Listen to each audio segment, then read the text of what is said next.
Remember, brothers and sisters, that Shaytan is very much invested in ruining the salah of a believer. In fact, he has an obsession with this, because he was one who was invited to pray to Allah in the beginning of time, and he refused, and he regrets this. But arrogance is preventing him from apologizing, and he will not apologize. And so Jahannam will be his home, as Allah has told us. And that's why he is immensely bothered at those who stand up to Allah and do what he knows he should have done all those years ago. And that is bow and prostrate to Allah.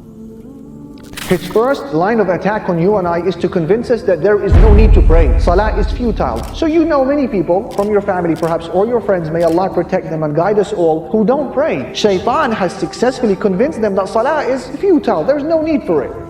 If, however, he fails in this endeavor and you crush those whisperings and you get into your salah, he doesn't give up. He goes for the second best line of attack, which is what? Delay your salah. And that is why a lot of people, they don't remember the last time they prayed Fajr when it was still dark outside. If and when they pray it, it's only when the sun is halfway up the sky. La hawla wa la quwwata illa billah. He will say, delay it, snooze it. It's okay, you have time, combine it.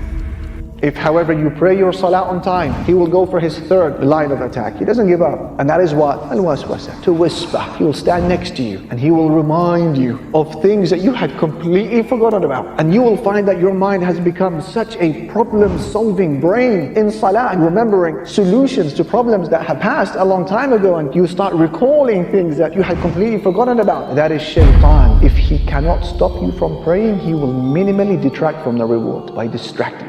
And that is why Imam Ibn al-Qayyim rahimahullah, he said in his book Talbis to Iblis, he said, when a person stands up to pray before Allah subhanahu wa ta'ala, Shaytan is overcome with a huge amount of jealousy, because you have just now stood in the greatest of all stations before Allah, and the nearest that you can be before Him, and it is the station that causes Shaytan most pain and most anger, and so he endeavors to ruin your standing before Allah subhanahu. It bothers him. It reminds him of a traumatic past. It reminds him of his fate and future. It reminds him of his arrogance. This is the most transformational act that a Muslim can do in his life, to say Allahu Akbar and stand in salah. And so jealousy overcomes him, and he begins to try to remind you of things throughout the day to detract from your reward.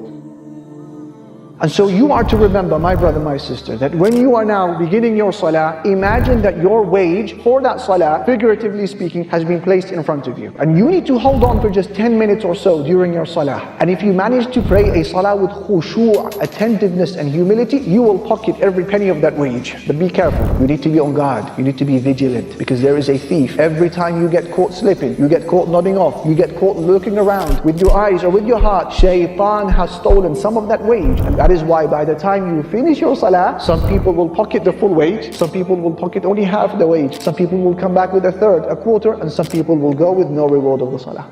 And that is why when Aisha radiallahu anha, she asked the Prophet sallallahu alaihi wasallam about al-iltifat, looking around in salah. What did he say? Looking around in salah is theft, which Shaytan steals from a person's salah. So where is your heart, and where are your eyes, and where is your focus on salah? That's why you begin your salah with A'udhu billahi minash shaitanir rajim. Ya Rabbi, help me. Ya Rabbi, assist me. How many of us have walked away from our salah, while Shaytan, he is now walking away in a state of hysterical laughter, because he knows what he has done to our salah. And that's the difference between praying with khushu' and praying without khushu'. I give you a benchmark. I give you a litmus test.